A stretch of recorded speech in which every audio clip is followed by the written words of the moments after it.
If it's Friday, a major address at a major moment for the Biden campaign. The president framing the year ahead as a referendum on the fate of American democracy as he rips into former President Trump and marks the 3rd anniversary of the January 6th attack on the Capitol. Plus, Nikki Haley firing back at criticism she's not conservative enough to win the Republican presidential nomination as she plays damage control on the issue of race and slavery with just 10 days to go until Iowa. And Secretary of State Antony Blinken lands in the Middle East in the administration's latest push to defuse escalating tensions as new details emerge on Israel's war plans.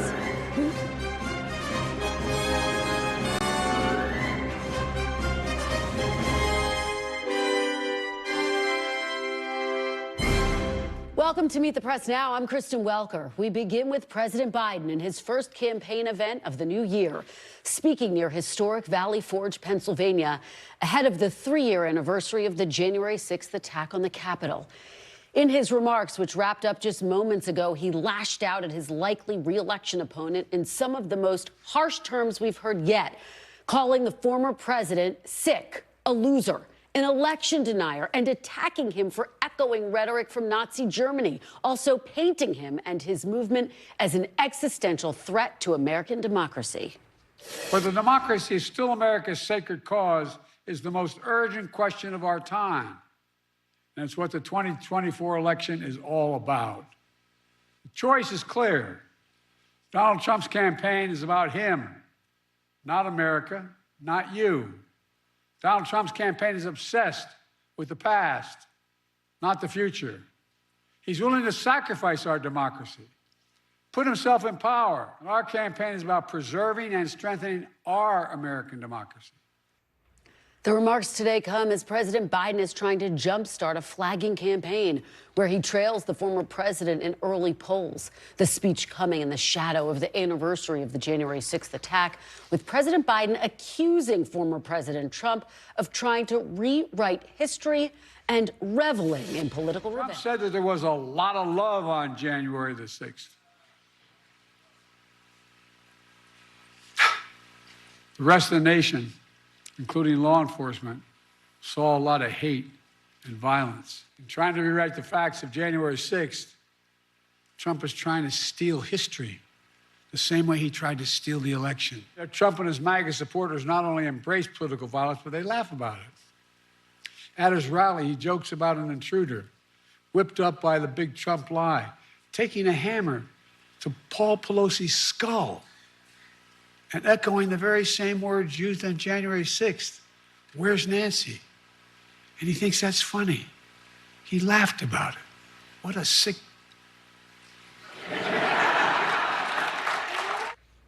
The big question now, will this message work with voters, especially as Donald Trump also leans into the events surrounding January 6th and conspiracy theories to animate his own base? Joining me now from near where the president just spoke in Blue Bell, Pennsylvania, is NBC News White House correspondent Mike Memoli.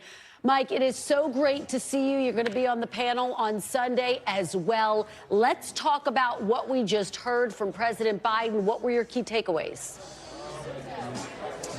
Well, Kristen, there certainly is a lot to talk about in that speech. My goodness, I think you, as somebody who has covered this president with me since day one of the administration, knows how often he has been tried to get questioned on the key questions of the day, especially as it relates to the key outrages from Donald Trump on a regular basis. And what have we seen, Kristen, from President Biden on a regular basis? Sidestepping those questions, preferring to focus on his own agenda. Well, I think, Kristen, I heard the words Donald Trump more from President Biden over the last 20 minutes than we've heard perhaps for the entire presidency so far. And this really does speak to what the campaign is calling a sharpening, not a shift in their focus as 2024 begins. They felt like it has been important up till this moment to talk about his economic record, his legislative successes. But as we're now 10 days away from Iowa, Republican voters are about to go through the process of selecting, and they in the Biden campaign viewed Trump as the likely nominee, it's an important moment to lay down that contrast that's going to be so important. Now, President Biden, of course, choosing a place with historical significance, Valley Forge, Pennsylvania, talking about the sacrifices of the Continental Army, talking as well about the man who led them in that fight, George Washington, the first president of the United States, and President Biden setting up a key contrast between one of the founders of this country, its first president, and the 45th president. Let's listen to part of that speech here. George Washington was at the height of his power, having just defeated the most powerful empire on earth. Could have held on to power as long as he wanted. He could have made himself not a future president, but a future monarch, in effect. And by the way, when he got elected president, he could have stayed for 2, 3, 4, 5 terms till he died. But that wasn't the America he and the American troops at Valley Forge had fought for. In America, genuine leaders, democratic leaders with a small d, don't hold on to power relentlessly. Now, Kristen, of course, there's the substance of this speech here, but there's also the style of this speech. This was a much sharper, clearer President Biden than some of the speeches we tend to see on a regular basis. I also have to say, at a time when many Democrats want to see a fiercer campaigner on the part of Joe Biden, there were times when there was palpable anger on the part of the president as he was talking these remarks. Looking closely from my vantage point here, just a few feet away, you can see his fists clenched in anger as he was talking about some of the things Donald Trump has said, especially condemning our own troops as losers and suckers. And so this is the kind of Joe Biden that I think a lot of Democrats who have been nervous about his campaign hope that they are going to see a lot more of over the next 300 days until Election Day. You're absolutely right, Mike. I mean, I think some of those unscripted moments that we just witnessed there, as they often are, were some of the strongest moments that we saw there during the president's speech. And you take me to my next question, which is about what we're hearing from Democrats. You and I have obviously been talking to our sources, and we know that there is some concern that the campaign has been slow to respond to what they are witnessing on the GOP side, which is former President Trump dominating there and appearing to be the likely frontrunner, potential nominee.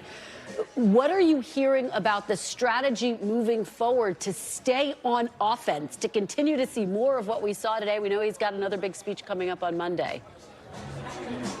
Yeah, that's right, Kristen. There really has been a noticeable change in the way that the campaign has been operating of late. Yes, they did launch last April in a very soft fashion.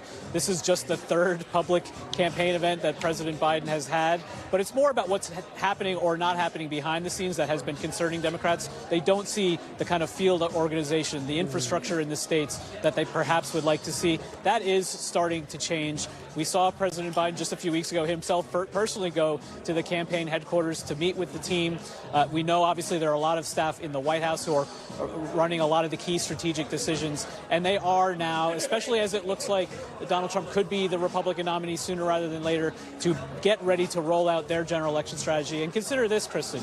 We also covered the Obama campaign together in 2012. And President Obama at the time didn't hold his first campaign event until late May of 2012. This is representing a much earlier start on the part of the principal candidate himself, the president himself, than we saw even in 2012. It's such a great point, Mike, and it's such important context. Thank you for your great reporting. As always, looking forward to seeing you on the panel on Sunday.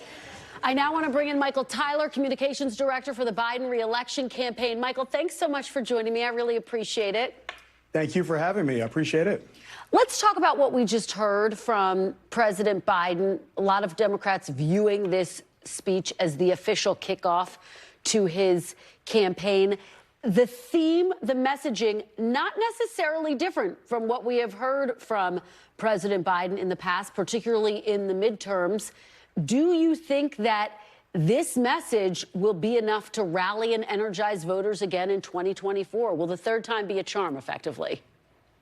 Yeah, well, certainly. I think what you saw today was the president kick off the year with the reminder of the very clear stakes of this election, telling the American people what this election is going to be about.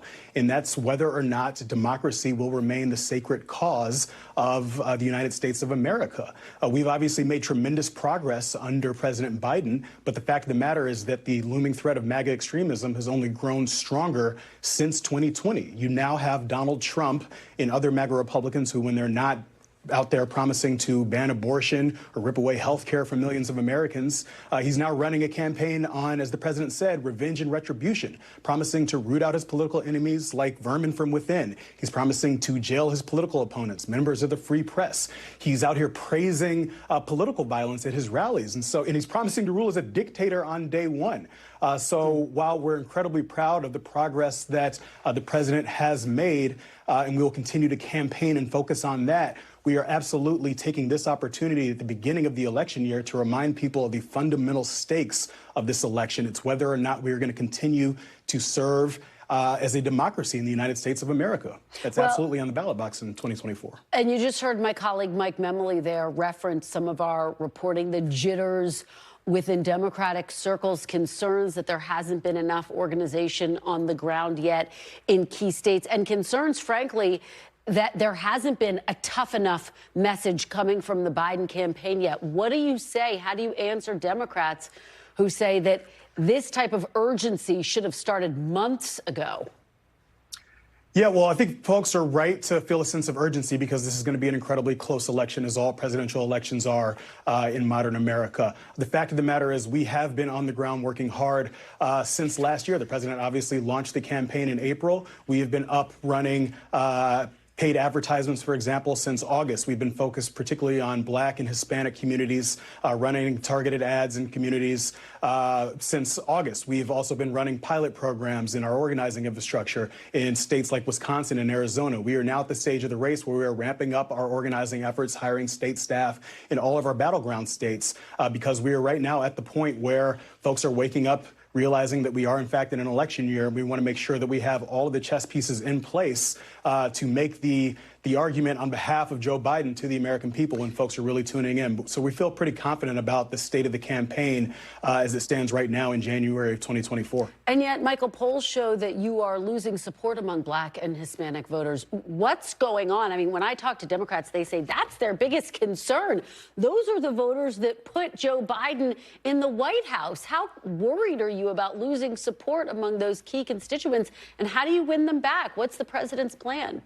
Yeah, these are key constituencies with the Biden-Harris coalition. And frankly, they're the ones who do have the most at stake. And so this campaign has been laser focused on re-engaging core constituencies from the very earliest points of this campaign, right? We're beginning back in August of 2023. This is a moment where folks still are not generally tuned in to political coverage, but we want to make sure that we are not showing up in September or October of the election year saying, hey, come vote for us. We want to make sure that we have been having ongoing, continuous conversations about the historic record of accomplishment this president and vice president have had for these communities, and making sure that we are communicating both our values and the clear contrast with our opponents who want to roll back all the progress that we've made for Black and brown communities across the country. So we are confident that if we keep our head down, keep communicating, keep organizing across platforms here, both on the ground, digitally, and otherwise, that we will be able to rebuild the Biden-Harris coalition in 2024.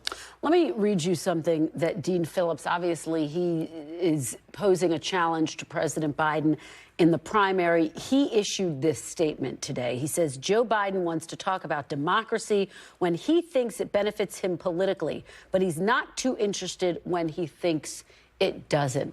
How do you respond to that allegation? There is one true threat to democracy in this presidential campaign, and that's the MAGA Republicans led chiefly by Donald Trump. That's where our focus as a campaign is going to be. That's where Joe Biden's focus is as a president and as a candidate. And that's where what we will be committed to today, obviously, as you heard the president reiterate from the stage in Valley Forge, and what you will see us focused on. We're not going to be distracted by anything else. We're going to focus on the task at hand, and that's delivering another 4 years of Joe Biden, another 4 years of freedom, of democracy for the American people. That's what our focus is. And let me just paraphrase something that Congresswoman Ocasio-Cortez told NBC Last month, she basically talked about the importance of looking toward the future. She said in any campaign, presidential or otherwise, having an aspirational and strong vision for the future is a major part of what campaigning is all about. And it's not enough for us just to talk about what we're up against. In other words, she is saying you can't just focus on Trump. Does the president run the risk of doing that and not clearly laying out what a second-term agenda would look like? No, I think you heard the president say exactly that today in his speech in Valley Forge. He said himself he's never been more optimistic about America because he knows what we can accomplish if we work together. That's why we are contrasting not just his record of accomplishment, 14 million jobs, lowering costs for American families, but we are pointing to what we can accomplish over the course of the next 4 years. But of course, part of that work necessarily has to be contrasting the president's positive vision with the dark vision of Donald Trump and the MAGA Republicans who are promising to fundamentally tear down the fabric of American democracy. And so I think she's right to point out that contrast is necessary and that a positive vision is a necessary part of that contrast. We're absolutely going to be focused on both ends of that equation for the remainder of this campaign. All right, Michael, Tyler, I get the sense we'll be talking to each other a lot over the course of the next year. Thank you so much for joining us. We really appreciate it. Absolutely. Thank you so much for having me. Good to have you. Nikki Haley responds to new criticism from her rival Ron DeSantis that she's too moderate and that she's effectively running for vice president.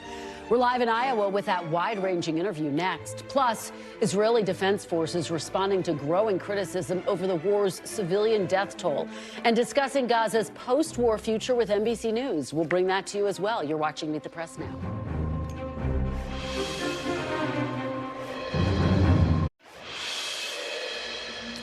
Welcome back. As we mentioned, it's just 10 days until the Iowa Republican caucus, and all the frontrunners are barnstorming across the Hawkeye state. And NBC News has sat down with most of them this week as a part of our closing argument series in conjunction with the Des Moines Register. Today it was former South Carolina Republican Governor Nikki Haley's turn in the hot seat. In a wide-ranging interview with my NBC News colleague Dasha Burns and the DMR's Brianne Fenensteele, Haley was asked about the current state of her campaign, which has been dogged by comments she made last week about the Civil War and slavery. Her response to the fallout from that controversy in a moment. But first, here's her response to questions about her campaign's viability as rivals like Ron DeSantis accuse her of being too moderate to win over conservative voters. I am doing fine among conservatives. Well, and look at the numbers. You're going to see that. I'm telling you, just because my opponents say something doesn't make it real. But it's not just the opponents, it's also the polling. Look at my record. I don't care what anybody says. I am a hardcore conservative. I always have been. I've been a fiscal conservative. You saw I ran a socially conservative state. I'm trying to get everybody. The problem is Republicans have lost the last 7 out of 8 popular votes for president. That's the problem with politics.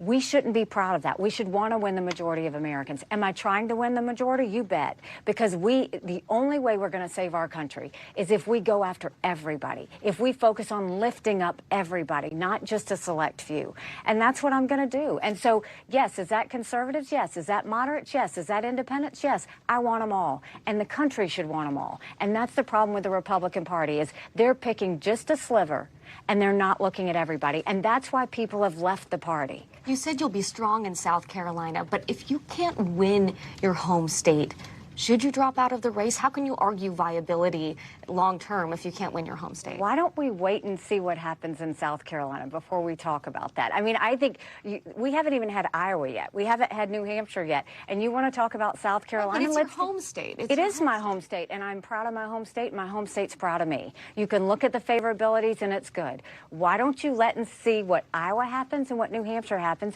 and we'll show you what happens in South Carolina. Is Trump country. I spent time there. I talked to voters. It has changed since when you were governor. It's gotten a lot more red. Trump has brought out new conservative voters that weren't voting when you were governing that state. I mean, look, if you want to say Trump's going to win South Carolina, you can say that. I'm fighting every day to make sure that doesn't happen. I'm fighting every day to make sure that doesn't happen in Iowa, in New Hampshire, in South Carolina. Can you survive this race, though, if you don't win it? I will survive and win this race. I will finish this race. And I can't wait to show every person in the media that y'all tried to predict this from the very beginning, and you got it wrong because you didn't listen to normal Americans. Do you think Chris Christie should drop out of the race if he really believes that Donald Trump should not be the nominee? I'll never tell anyone to get out of the race. I mean, it's personal to get into a race. It's personal to get out of the race.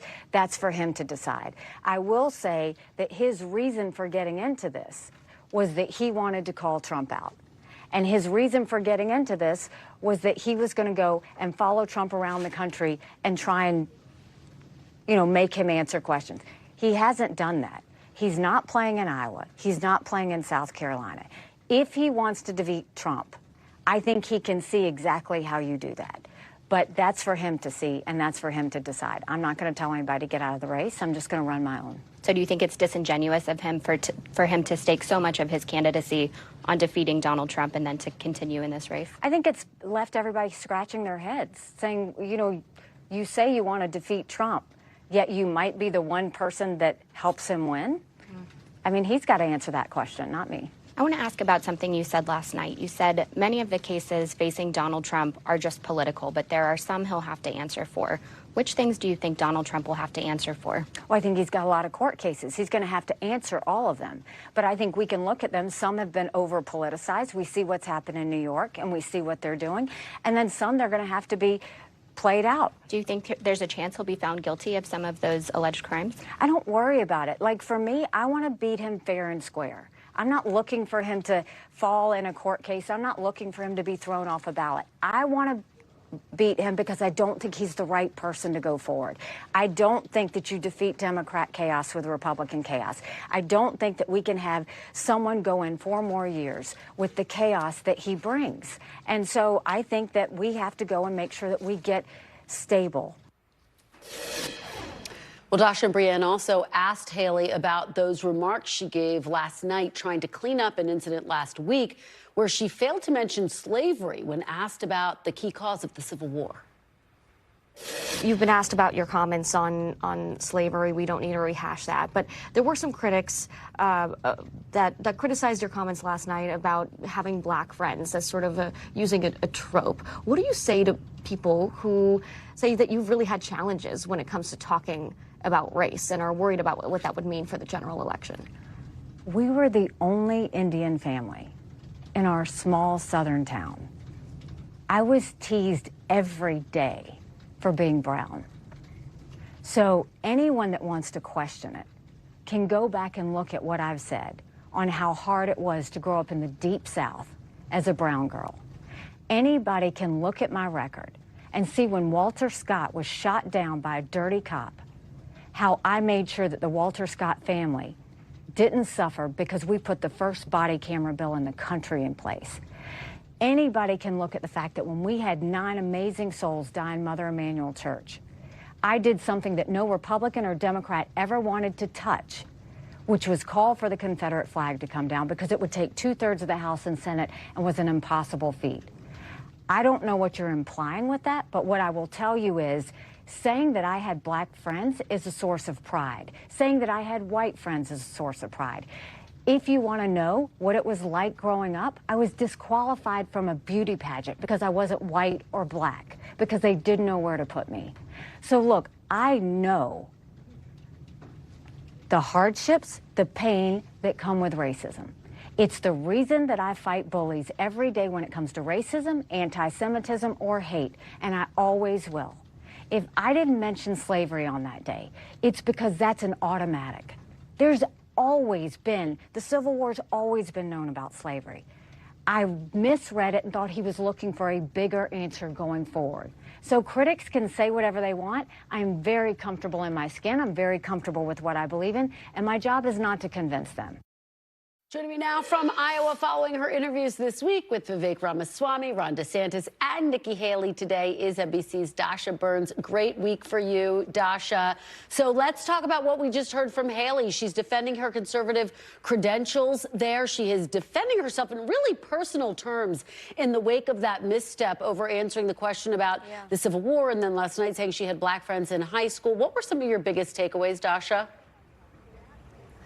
Well, Kristen, she was really defiant when it came to questions around polling and her path to victory, saying, we just don't know what's going to happen. And right now, there is this tension between what her opponents are calling her out on, which is them saying basically that she's too moderate, some going so far as to say she's too liberal on certain issues to win a Republican primary. And she's defending herself against that and touting her conservative credentials, as you said. At the same time, though, she's arguing that she's the person that can bring more people back into the Republican Party. The challenge for her, though, and we talked about this, is whether or not the Republican Party is there for that, whether or not she is the right candidate for the GOP, given where it is, given what primary voters in particular are looking for. She's touting that those general election poll numbers, right, that she right now looks to be the best person to beat Biden, given some of the polling that we've been seeing out there. But the reality is the GOP is where it is with what we've been seeing right now, given the massive support for former President Trump and the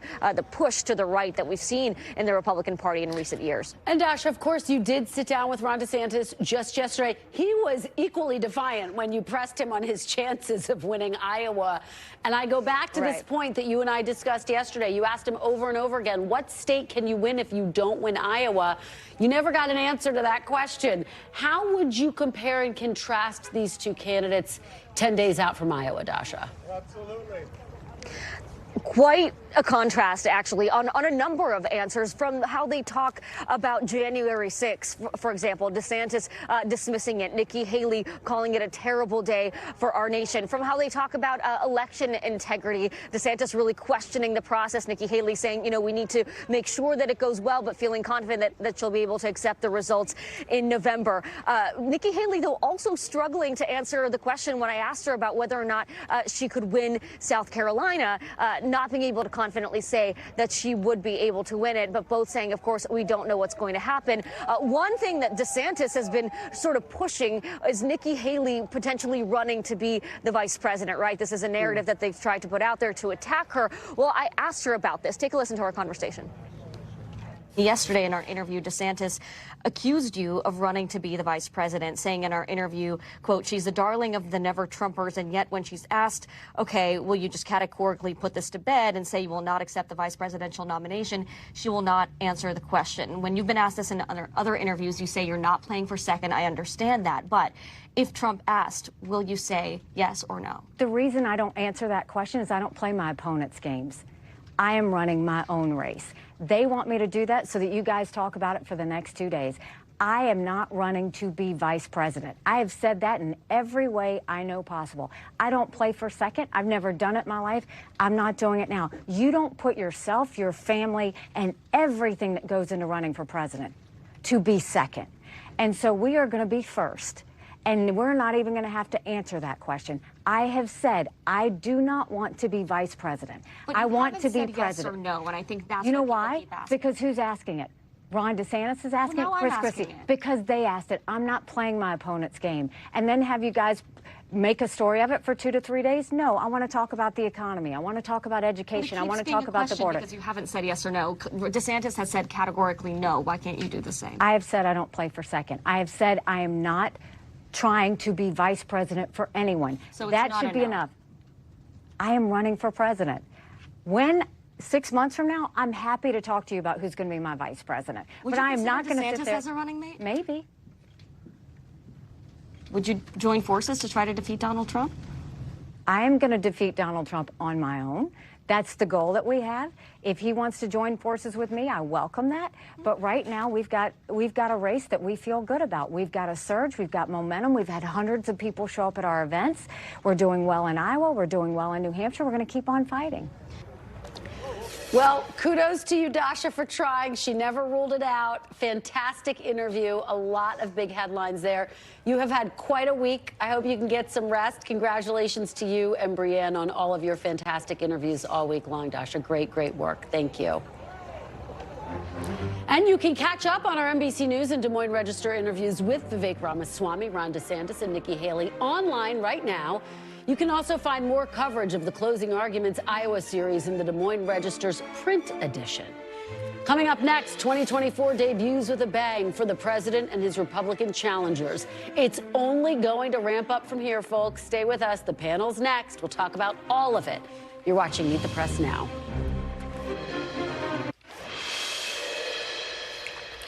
Welcome back. Just 5 days into 2024, and already the presidential campaign is in full swing, with President Biden holding his first event of the year near Valley Forge, noting the anniversary of the attack on the Capitol.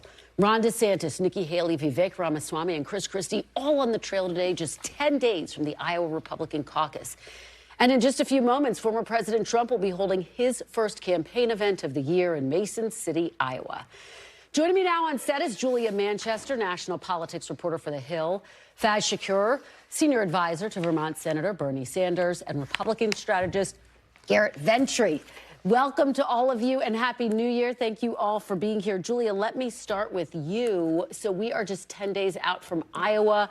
You heard Nikki Haley there, defiant, defending her conservative credentials. What are you going to be watching for? Yeah, so in Iowa, I'm watching for former President Trump. We've put so much, I think, stock into Governor Ron DeSantis and how he's really built up his organization in Iowa, whether Nikki Haley can trail him or catch up with him. But I think we've seen Trump very quietly building this organization. Now it's really coming to light. I think sometimes we get distracted by the national stories and the court stories, all of that, but he really has perfected the operation in Iowa. And I'm really watching to see what happens to Ron DeSantis, because he's put all of his eggs in the Iowa basket. So there's the question of where does he go if he doesn't come in first or second? Yeah, it's such a great question, Garrett. I mean, are we at a place where anyone can catch up to Trump? He has such a commanding lead heading into Iowa. Yeah, I mean, Chris, the short answer is no. I mean, we've seen this nationally. He's up 50 points. In Iowa, he's up 30 points.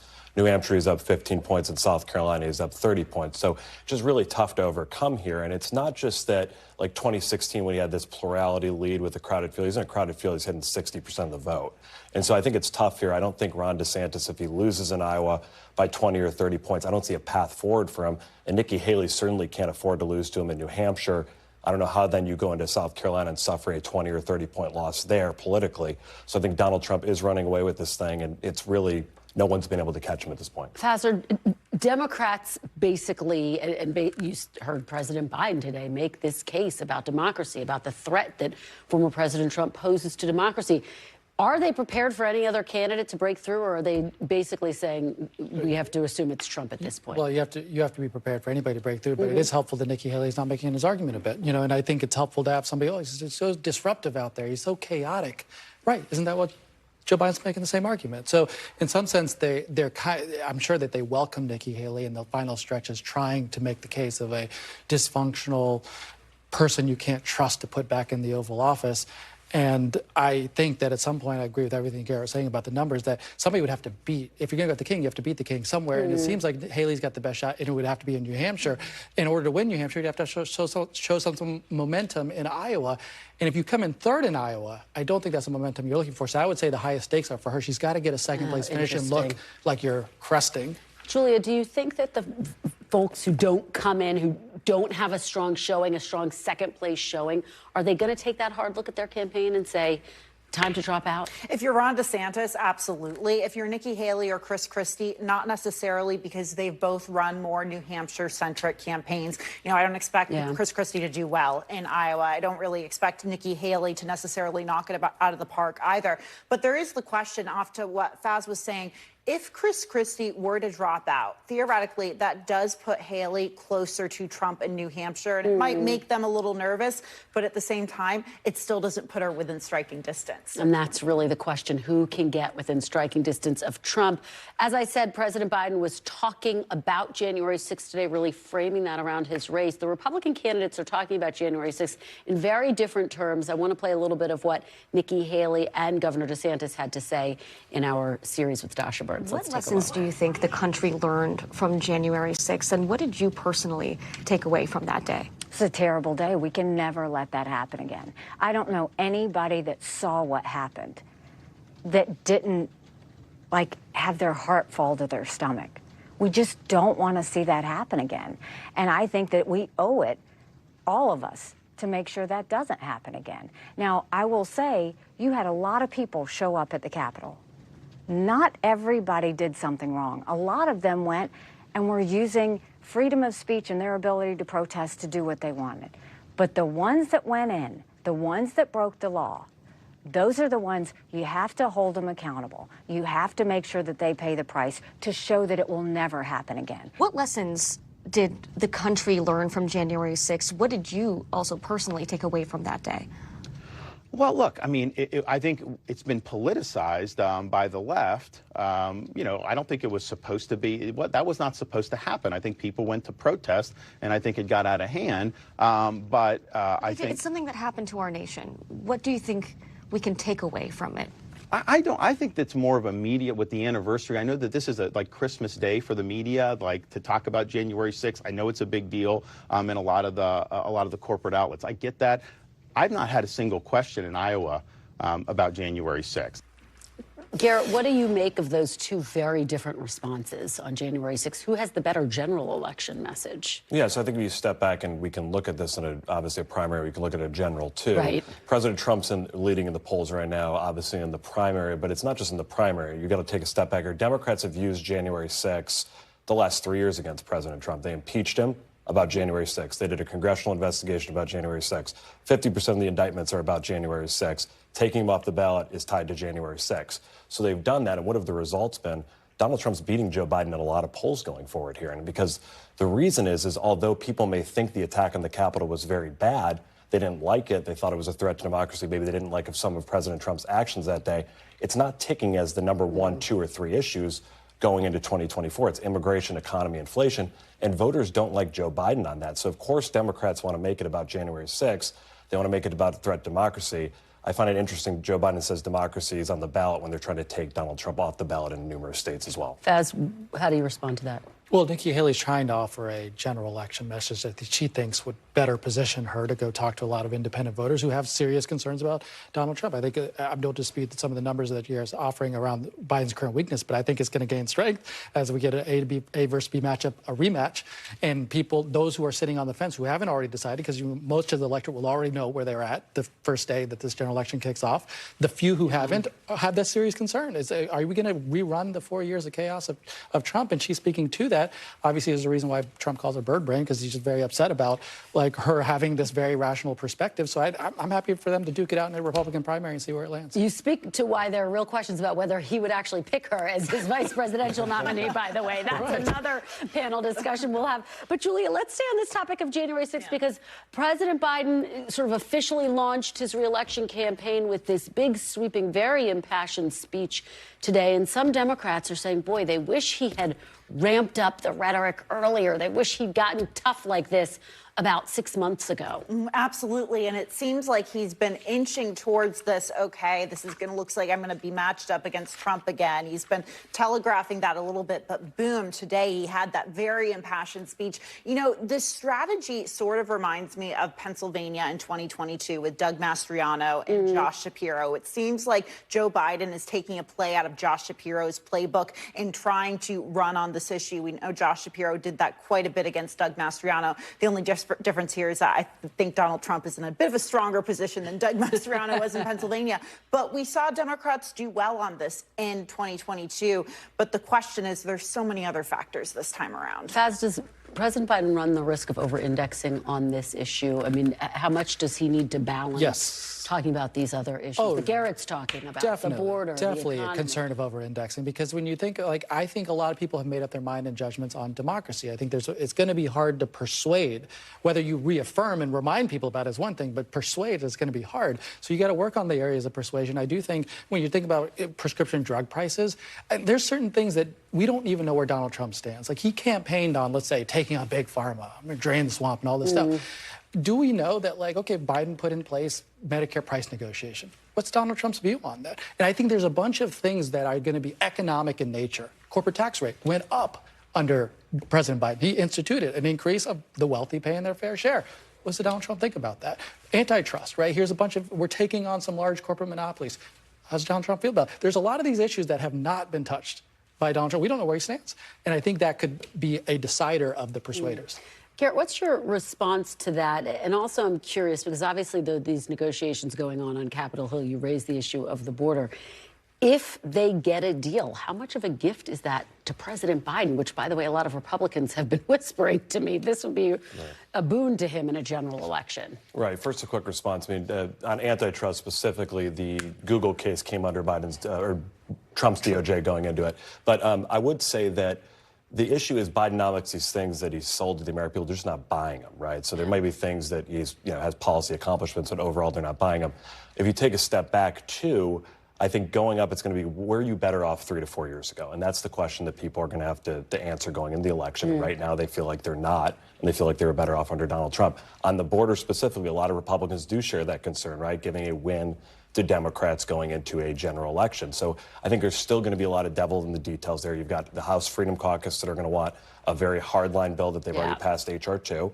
And the Senate seems like they're not even fully fleshed out with their, negotiations. So we'll see what happens there. And they're threatening to shut down the government over it. So we'll have you back to talk about that. If there wasn't a government shutdown threat, it wouldn't be politics. There you go. What a great Friday conversation. Thank you so much, Julia, Faiz, and Garrett. Really appreciate it.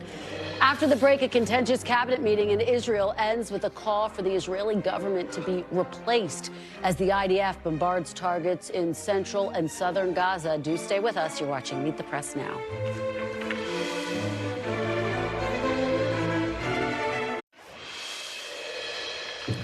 Welcome back. Secretary of State Antony Blinken is back in the Middle East, arriving in Istanbul, Turkey today, where he's kicking off a week-long diplomatic effort aimed at rising tensions in the region after a strike in Lebanon killed a senior Hamas official, along with Houthi attacks on commercial shipping vessels in the Red Sea, a deadly explosion in Iran by an ISIS-affiliated group, and a U.S. strike on an Iran-backed militant leader in Baghdad. Blinken's trip to the region comes a day after Israel's defense minister released new details about the next phase of the war, as well as a framework for Israel's role inside Gaza after Hamas is defeated. Joining me now is NBC News foreign correspondent Raf Sanchez in Tel Aviv. Raf, thanks so much for joining us. So what is the very latest with the domestic political tensions in Israel and the impact that they're having on the broader war? Well, Kristen, there's a lot of concern among Israelis here that the politics is spilling over into the war effort. The system in Israel is the same as in the United States. The democratically elected civilian government makes the big decisions, and the Israeli military executes those decisions. But right now you have a security cabinet that is very divided between far-right members, some of whom are calling for Palestinians to be expelled from Gaza, more centrist ministers like the Israeli defense minister. And according to some of those ministers, you have Prime Minister Benjamin Netanyahu kind of just floating above it, not really taking sides. I sat down earlier with the Israeli military's chief spokesman, and I asked him about those politics. Take a listen. Some far-right members of the security cabinet have said Israel should try to push Palestinians out of Gaza into other countries. Is that one of your military objectives? This is not a military objective of this war. When some people see the scale of destruction in Gaza, they wonder whether you were trying to make it so that it's unlivable. People can't go back to destroyed homes. There is destruction. The reason to this destruction is Hamas, because Hamas embedded himself in those houses, in those areas. He created a tunnel system underneath the houses. So we had to take those targets. But every target that we took was an accurate one, based on intelligence, according to the international And Kristen, law. I asked him about the growing civilian death toll in Gaza. He said Israel's military is acting within the rules of warfare and that they're trying to minimize those casualties. Kristen. Really fascinating conversation there, Raf. Of course, Secretary Blinken is in the region, as we have said, and one of his top goals is to try to decrease tensions in the wake of several attacks in various countries throughout this past week. What did the IDF spokesperson tell you about how concerned they are about these rising tensions and what, if anything, they can do? Well, they're very concerned, and their most immediate concern is from the north, from Lebanon. Hezbollah, the powerful Iranian-backed Lebanese militant group, says it is going to respond to the Israeli assassination of that senior Hamas leader in Beirut earlier this week.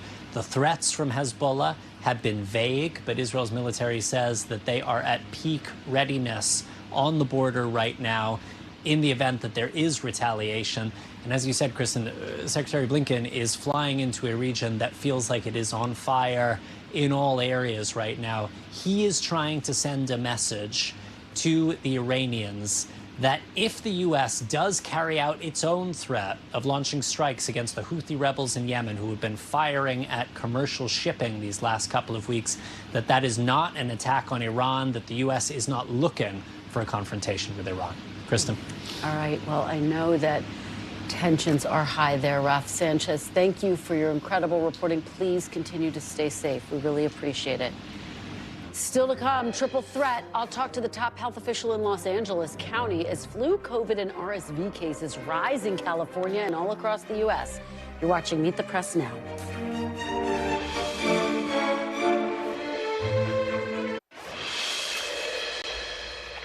Welcome back. All across the country, people are headed back to work and school after the holidays, and they are bringing something back with them. Respiratory illnesses. According to CDC data, viruses, including COVID and the flu, are surging nationwide right now. As you can see on this map, most of the country is facing high or even very high rates. And yes, that is the technical term, levels of the coronavirus left in wastewater, which many health departments use to predict a rise in cases, have more than tripled nationwide since mid-October. California and the LA area has been hit especially hard, with data showing a new rise in hospitalizations and increased emergency room wait times. I'm joined now by Barbara Ferrer, Director of the Los Angeles County Department of Public Health. Barbara, thank you so much for joining me. Director Ferrer, I should say. We really appreciate it. So take us inside what you are seeing right now. COVID and flu cases are on the rise in California, all across the U.S. What's your biggest concern right now? Yeah, thanks so much, Kristen, for having us. I think like many other communities, we've got lots of illness and lots of respiratory illness. A lot of it is COVID, but we also continue to see a lot of flu, RSV, and other respiratory viruses. I think the most important thing is to not forget that there are some very easy, common sense precautions we take to prevent getting infected and infecting others. Here we like to say when there is so much illness around, please do not go to work, do not go to school if you're sick. It's very easy still in LA County to go ahead and get a test, a free test from us to see if your respiratory symptoms have you with COVID, in which case there is some medicine you can take that would help reduce the severity of illness. We'd like to tell people, always be mindful when you're around other people who are at higher risk. There are still many people, older people, people who are immunocompromised, who need our help. So I know for many people, this seems like certainly a much milder place than we've been in the past. That's accurate. But unfortunately, about 4 to 5 people still die every day in LA County from COVID. So there are steps we can take to keep ourselves safe, to keep other people safe. They're common sense, washing your hands frequently.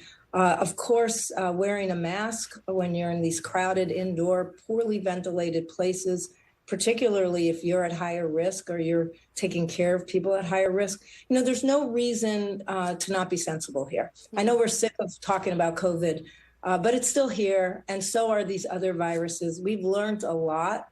We've got great vaccines. People can go ahead and get vaccinated. For flu, everyone pretty much 6 months and older for flu and COVID. We've got vaccines now for RSV for those at highest risk. So let's just take advantage of the fact that we live in a country with lots of resources. And here in LA County, those resources remain free for everybody. So there really are no barriers to taking those common sense precautions. Well, it's so helpful to hear you tick through how we should be thinking about this moment.